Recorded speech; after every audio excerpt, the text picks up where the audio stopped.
Data protection and privacy teams are under more pressure than ever with new laws, AI oversight, data breaches, and the constant expectation to do more with fewer resources. That's why TrustArc built a modern privacy and data protection management platform powered by Arc Intelligence.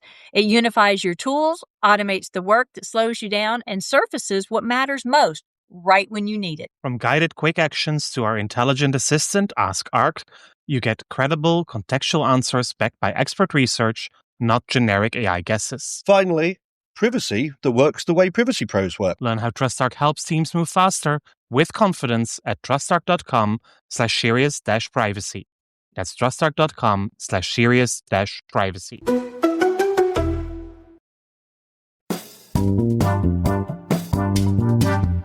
You're listening to Serious Privacy by TrustArc. Please welcome our hosts, Paul Breitbarth and Kay Royal. Every year, in the final week of January, privacy professionals from around the world assemble in the north of Brussels for the Computers, Privacy and Data Protection Conference. For me, it is one of the best privacy events on the calendar because it is not just a trade show, but instead CPDP allows for real academic debate with representatives from companies, civil society, government institutions, and yes, academia. In recent years, on the final day, the European Data Protection Law Review awards a Young Scholar Award and hosts a panel to discuss the nominated papers. This week, we have the first of this year's 3 finalists for the EDPL Award on the podcast. Isabel Hahn holds a Bachelor of Laws degree from the London School of Economics and Political Science, recently completed an internship at None of Your Business, and has just started a new internship with the European Data Protection Supervisor. And her paper focuses on the concept of purpose limitation and the question whether or not it is still compatible with today's data economy. My name is Paul Breitbarth. And I'm Kay Royal, and welcome to Serious Privacy. So welcome, Isabel. We're very glad you joined us. Thank you. Thank you, Paul. Thank you, Kay. Thank you. Are you familiar with the unexpected question? I am, and I am waiting in anticipation. I have no idea what's about to hit me, so I'm going to take it easy. This one is, what are the top songs on your recently played list? Oh my goodness. Maybe not so easy. That is not an easy one. Maybe not so easy. The top songs on my recently played list. That is a great question. I actually have to say, I've been listening to a lot of Frank Sinatra recently.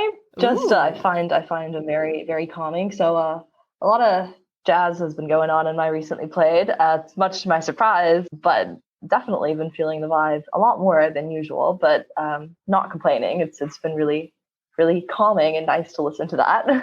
Nice, I like it. So, Paul, that makes me think of you then. So can you guess? Opera? Well, close. Last week was Easter, so I listened to a lot of the Passion of St. Matthew by Bach, which is a tradition here in the Netherlands. Every Easter, both the Passion of St. Matthew and the Passion of St. John are performed everywhere throughout the country, in normal times, that is. And I used to listen to that a lot and go to at least one concert a year with my father. So that's something I do every Easter. After Easter, I think it was mainly just the Discover Weekly from my Spotify that just shows the new songs and trying to select something that's nice. So how about you? I could say guess, but you won't get it, so I'll just go with it. I've been listening to Skynyrd lately. No song in particular, just... Tell me more. Do you know of Leonard Skynyrd? Mm-hmm. So Sweet Home Alabama is the number one on there that I typically go with, and it's one of the only 2 songs I've ever done in karaoke. But Simple Man, Free Bird, Give Me 3 Steps, things like that. So those are mine. Those are the ones I love. But Sweet Home Alabama is the one that sticks in my head the most. So I've been rocking out on some Skynyrd lately. I was going to say Easter with He's Alive by Dolly Parton, but I moved on from there. Okay, so with that, let's move on to the fascinating topic of Isabel's paper. So take it away, Paul. I know you have a burning question starting. Well, the main question is, why this topic? How did you come up with the idea to write about the purpose limitation principle? That's a super good question, Paul. Why the purpose limitation principle? So I guess just a quick overview for those of you that aren't familiar. The purpose limitation principle is a principle under the General Data Protection Regulation, so what we in Europe call the GDPR. It's found under Article 5, specifically under Article 5, Paragraph 1B, and it kind of stipulates that data should be collected for a purpose that is specific, explicit, and legitimate, and not be further processed in a way that is incompatible with that purpose. So in that sense, it really is, and it's been labeled by many to be a cornerstone of data protection. And it's a principle that's really fundamentally important when it comes to the way our current data protection system is structured. It's one of the core principles that is found under Article 5. And I think one of the issues with core principles is that they are often overlooked. And so why the purpose limitation principle? I think we are currently in a really fascinating period when it comes to data collection, big data, data processing, where data is being collected at an unprecedented scale, being reused and repurposed for so many different purposes, while this practice is totally in juxtaposition with one of the core principles, which we here in Europe, deem a cornerstone of data protection law, this idea that you should only collect data for a specific purpose. And I think that this clash or this fundamental tension between the current reality, which we have nowadays, where this principle isn't really being respected, and the idea that it's meant to be this strong foothold over the way that we approach data collection and processing, I think those intersections are worthy of exploration. So I think those intersections are worthy of exploration.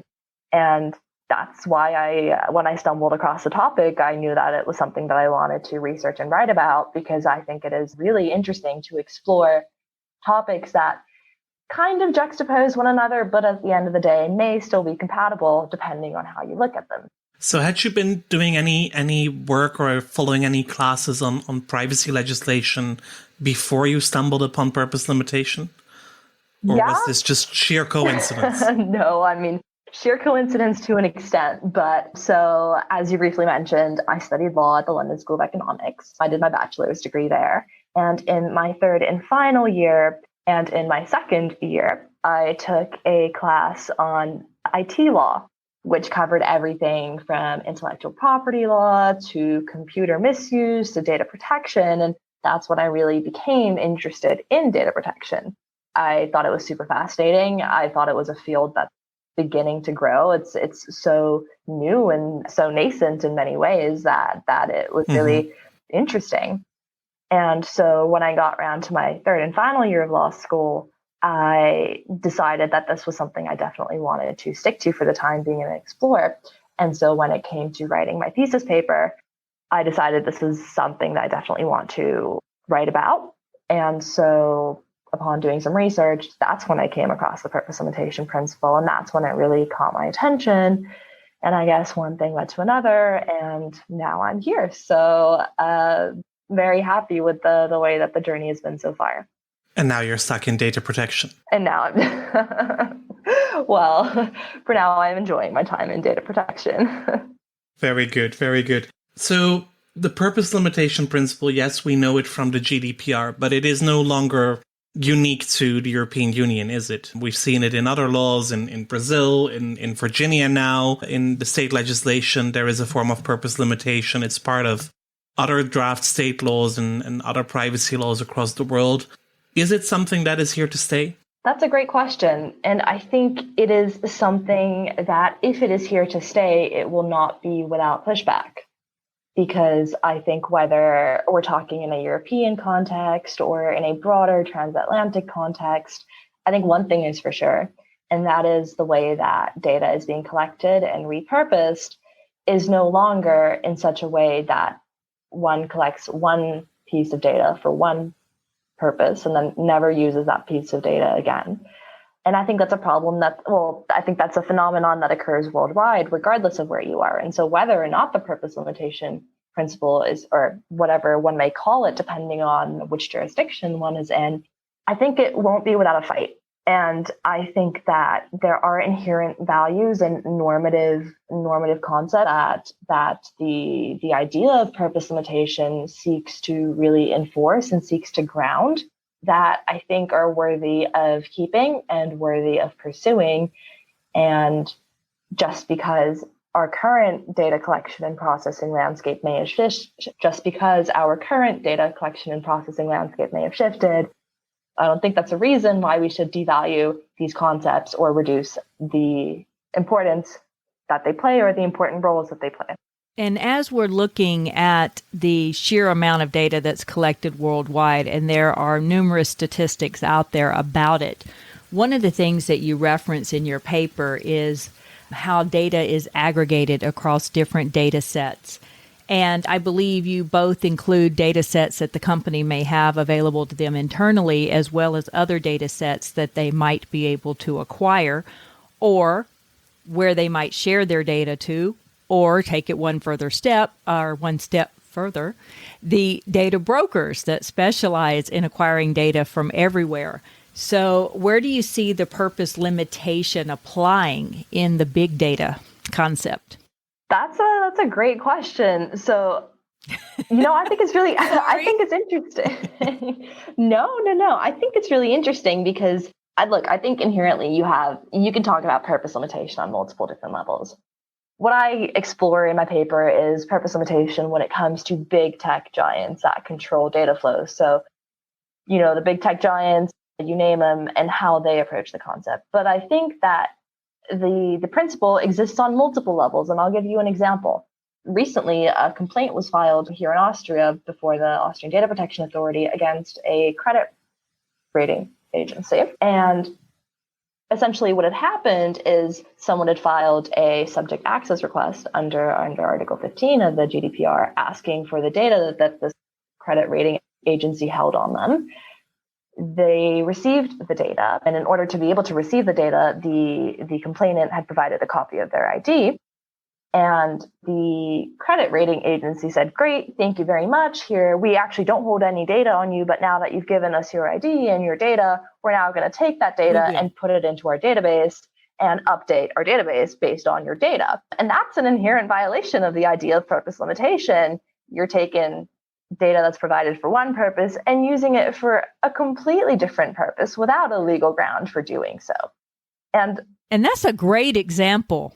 That is a really great example, because not only is that specifically against GDPR's purpose limitation, but it's something that we've wrestled with on a practical basis, and even the CCPA references it. Data that you collect in order to verify identity or to request data subject access rights should not be used or included in the data that you now have about that person. Exactly. And I think that's a very good example and a very simple example to understand why this concept is so relevant, at least in my view, because I personally don't think it's okay to provide a certain entity or person or whoever it may be with data for one purpose and have that be completely used for a different purpose. And that's why I think, you're talking about purpose limitation on different levels, and each level is just as important as the next. And that's why I think it's a fundamentally important concept, which should not be, undervalued.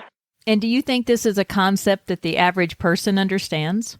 That's a good question, because I think that unfortunately, I think it's such that the average person can definitely understand these concepts, but most likely shies away from doing so just because of the sheer legal jargon that these concepts are enveloped in.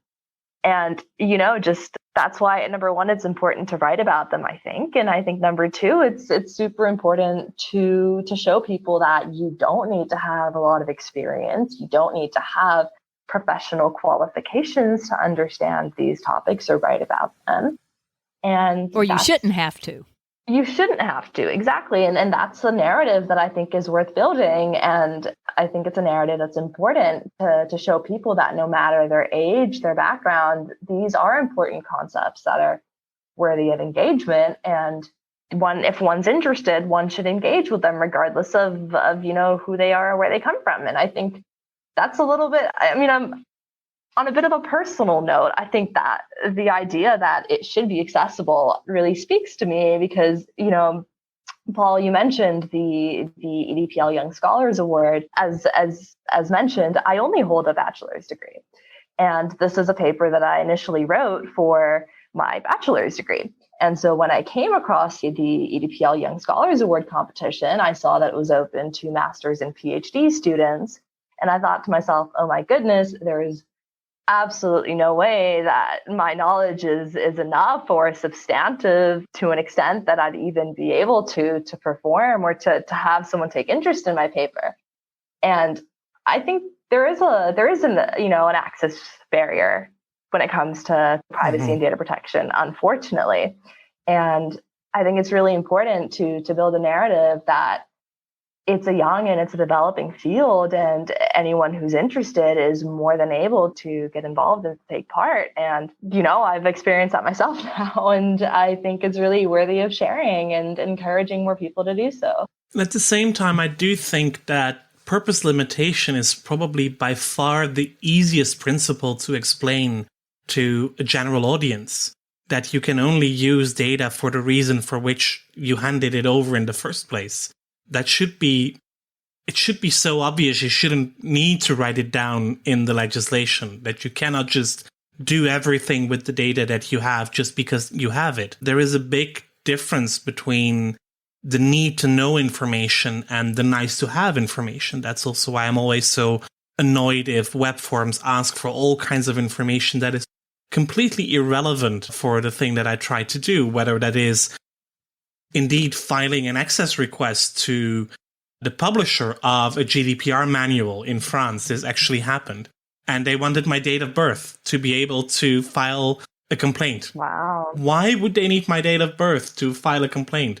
Why do they need my full address if the only communication that we had was via email? All those things would not need to be mandatory. And that's especially cynical if you try to file a complaint about privacy for buying a privacy book when your rights were violated. No, I think you might be right in saying that it is a simple concept to explain to people, but I unfortunately think that it's often the simple concepts that are most overlooked because they are so perhaps in your face or obvious that one doesn't think that it's important to enforce them or to really place much emphasis on them because they're right there. And I'm sure there are concepts that are inherently more complicated, but I think unfortunately what we're seeing with the enforcement landscape here in Europe is that it's neither the complicated topics nor the simple ones that are really being pushed in either direction when it comes to enforcement. And that's why I think in particular, some of the principles that are found under Article 5 of the GDPR are worthy of more in-depth exploration and discussion. Most definitely. So in your paper, you mention the so-called data power companies and explain that the way they process and collect personal data has become opportunistic rather than purposeful. Can you tell us a bit more about that statement and what these data power companies are? Absolutely. So data power companies are companies that inherently are able to control the flow of information and control the way that data power companies are able to control information flows between different actors in the digital environment. And it's really the control of this information that makes them so powerful. You have concepts like market power, like digital giants, et cetera, but all of these concepts seek to portray an actual characteristic that a company might have, such as, a dominant market player or a digital giant such that it's subject to certain legislative provisions. But I think data power seeks to describe the process which makes a company really omnipresent and dominant. That's what I think is interesting. And in my paper, I explore 3 different features which I think are quite relevant when it comes to contributing to data power. The first is omnipresence in a digital environment, which allows a company to really build an insight into an individual's life through many different mediums. The second feature is a large volume and variety of data that a company has on an individual, which allows them to predict information about the individual and also control information flows about that individual. And partially, this volume and variety of data is generated through repurposing data, and value is really reaped once this data is used in different contexts. And the third feature, which I think really contributes to data power, is the ability to aggregate data across different data sets. And all of these three features combined really lead to a situation in which there is an asymmetry of power between the company and the user, and what the user knows about the company versus what the company knows about them. And I think it really allows companies to really pervasively take part or pervasively interfere in an individual's life, and in particular their right to a private life and the right to data protection is enshrined in the charter. Paul, I'm going to ask you to repeat the last part of your question here. Mainly what the role is that these data power companies play in relation to your statement that they are opportunistic rather than purposeful. Right. And so I think what we're seeing with regards to these data power companies is that realistically you're witnessing a data protection, or realistically you're witnessing a data collection landscape where data collection is opportunistic rather than purposeful. And what this means is that companies have the incentive to collect data at every instance at which they can, even if they don't know what they're going to do with the data later on. Because especially when they don't know what they're going to do with it.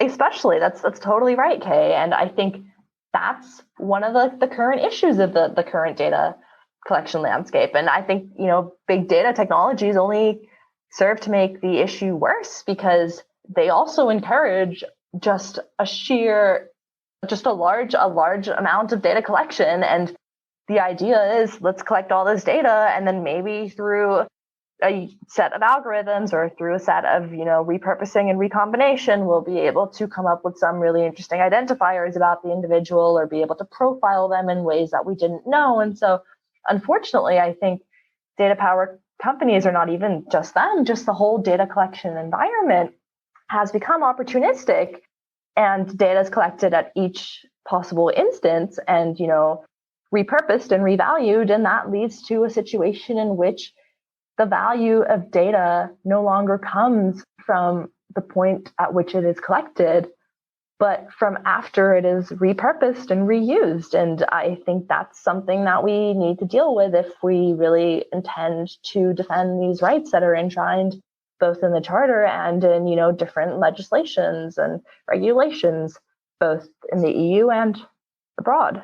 So do you think that is partly due because these data power companies are mainly US based? At least that is my assumption, maybe for you to confirm, but that they are mainly US based and are more working under the assumption that only the use of data should be regulated instead of the collection, like we do here in Europe, since that was always the US tradition, regulate use of data instead of collection?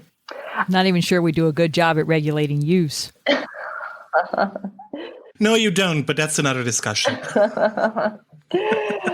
Look, I think it's due to multiple things, whether it's due alone to the fact that the companies are US based, I'm not so sure, or whether it partially comes from the fact that there is a lack of strict enforcement when it comes to violating certain laws and certain provisions that we would like to see enforced. That might also be a reason. But I think inherently, whether the company is US based or they're a small startup in, say, a small European country or somewhere in Asia, unfortunately, I think there has been a paradigm shift in the way that we view data as more of a commodity now than we might have before. And there is an incentive to collect as much of it and see what we can do with it and see what can come of it. I don't know if it's due to the location of a company. I think the issue is unfortunately more prevailing and more widespread than that. It's okay. What do you think about purpose limitations? Should this be part of the new U.S. federal privacy law?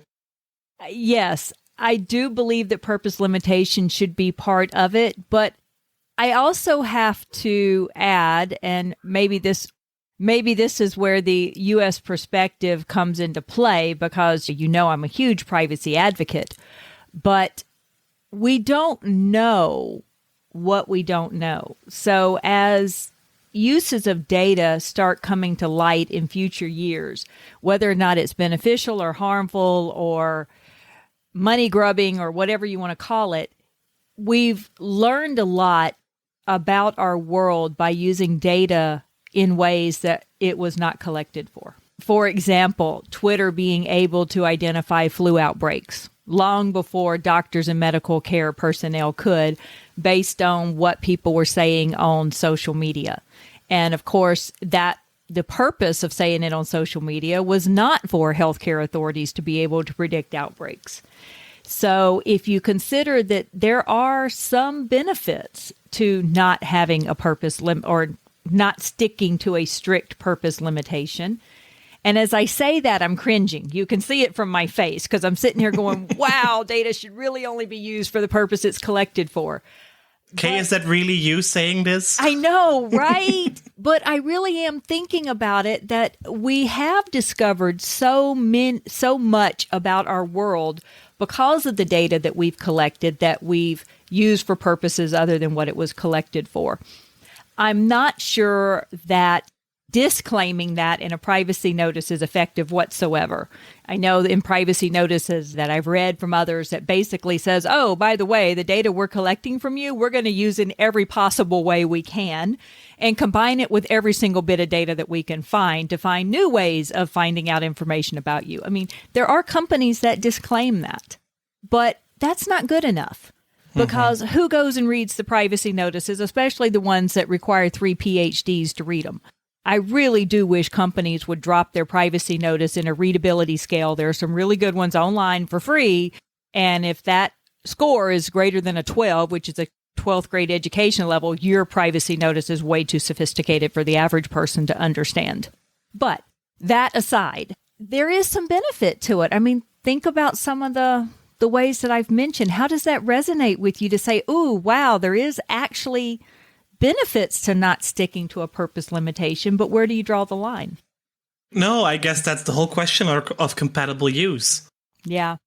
What is compatible use? Compatible use does cover a lot of it. Probably not, unless you really expand the whole discussion on the compatible use of data collected for scientific and research purposes. Would that be compatible to expressing your frustrations on being sick online? Isabel, tell us. You're the expert here. I mean, that's not an easy question, Isabel. It's really not. I think you kind of hit the nail on the head in saying that a lot of these things do come down to interpretation. And that's the thing. A lot of these concepts are inherently blurred at their boundaries. And whether something is now, can one say that it is within the realms of compatible use because it has, a greater healthcare or national security interest, or does one have to stick to a strict interpretation of the law to be able to understand these concepts? And I think that's one of the difficulties when it comes to guiding principles or values or you name it, is that on the one hand, they do try and draw a line, and on the other hand, hey, as you say, sometimes there's very good reason to find out where that line can be blurred.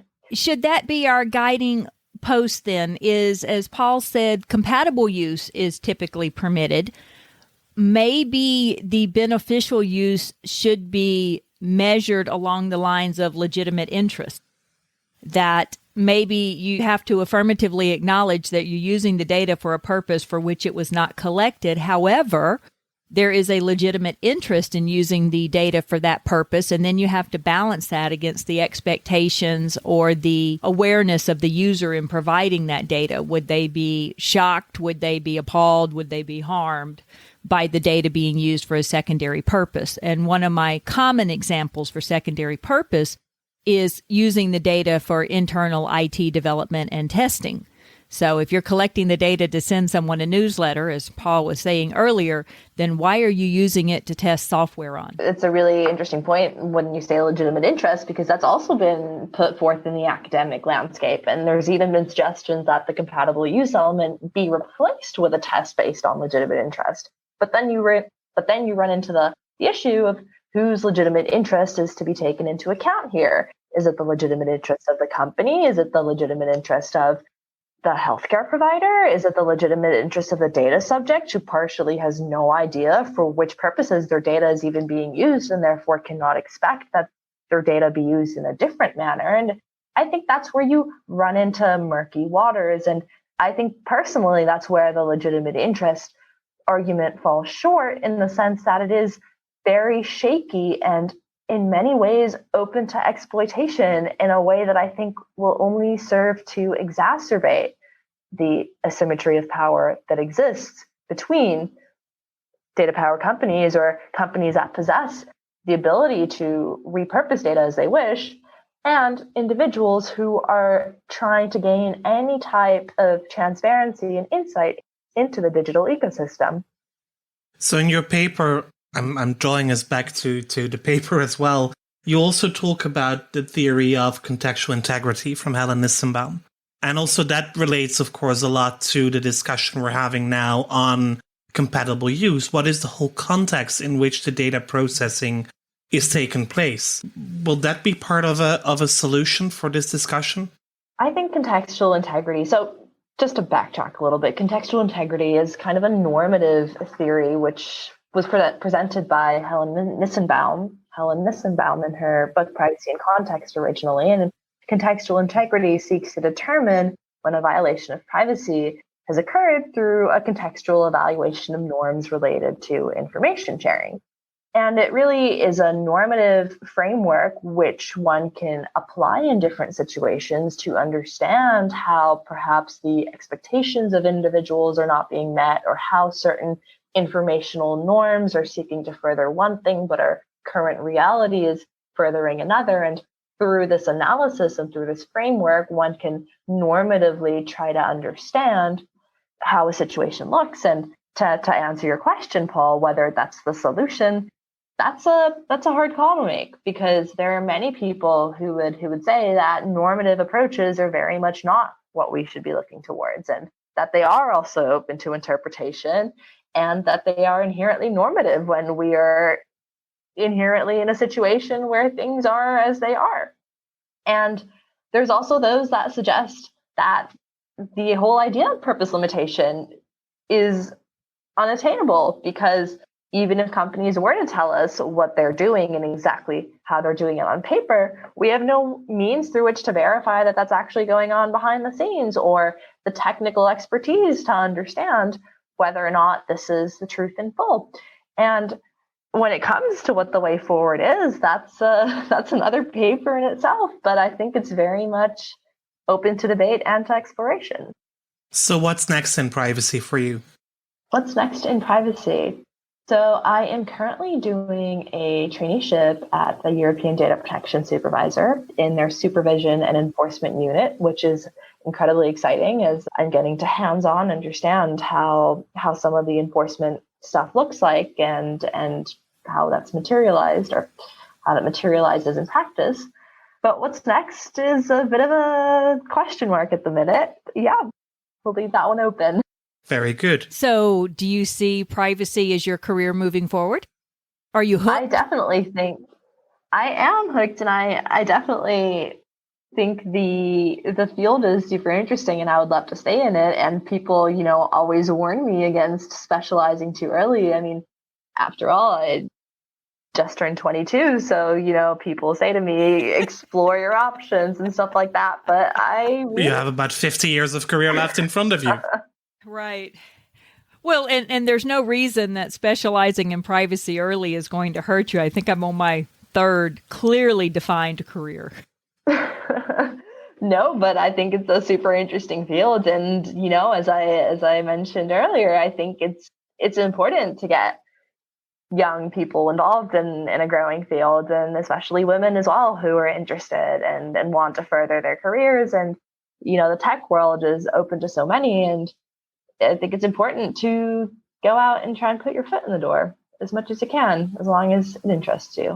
Well, I guess you have made a great start with submitting your paper and being nominated for the EDPL award. So it's a very good start, and we look forward what else we will hear from you in coming years. As Kay always likes to wrap up with a question, was there anything that you wanted to share with us when we invited you to come on the program that we haven't discussed yet? I think, going back to my personal experience, one thing that I've really had a bit of a hard time with the last couple of years getting into privacy is the whole notion that one has to have years of experience and understanding to be able to interpret legislation, to be able to read or write academic papers, and to be able to make a difference. And I like to say that that's not the case, and that one should always be willing to try, and that there shouldn't be such a barrier to entry. And so for anyone listening that is interested in the sector but feels like they don't know enough or they aren't qualified enough, that's not the case. And, me and my bachelor's thesis paper are currently proof of that. So I think to anyone out there who's really interested in the field and would like to get involved and explore concepts, however difficult they may seem, absolutely go for it. And there's nothing to lose. I like that. So do I. So with that, thank you for listening to another episode of Serious Privacy. Next week, we'll speak with the next author nominated for the EDPL Young Scholar Award, Tanner Kuru. And if you do like our series, please do tell your friends and colleagues about us and rate and review our episodes in your favorite podcast app. Thank you for all the reviews that we've had so far. And should you have any questions or suggestions, and especially if you would like to be a guest, please reach out to us via seriousprivacy@trustarc.com or via Twitter at @podcastprivacy. You will find Kay on Twitter as Heart of Privacy and myself as Zero Paul B. Thank you for listening. Goodbye. Bye, y'all. That was Serious Privacy.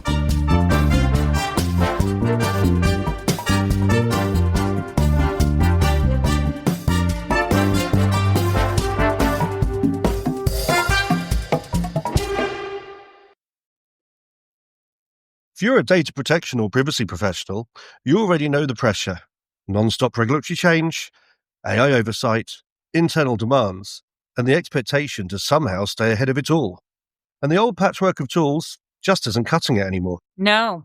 That's why TrustArc created a modern privacy management platform powered by Arc Intelligence. The TrustArc platform brings your workflows, evidence, research, tasks, and applications all together in one unified and intelligent workspace so you don't waste time digging, clicking, or context switching. With Ask Arc, your privacy assistant, you can ask plain language questions about laws, jurisdictions, or even your own program data and get credible, cited answers based on NIMBY research and more than 1,000 global laws.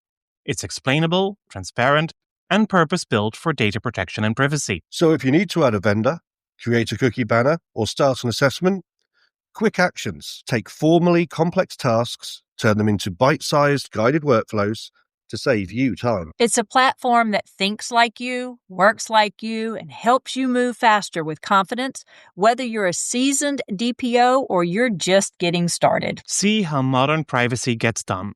Explore Arc at trustarc.com/serious-privacy. That's trustarc.com/serious-privacy.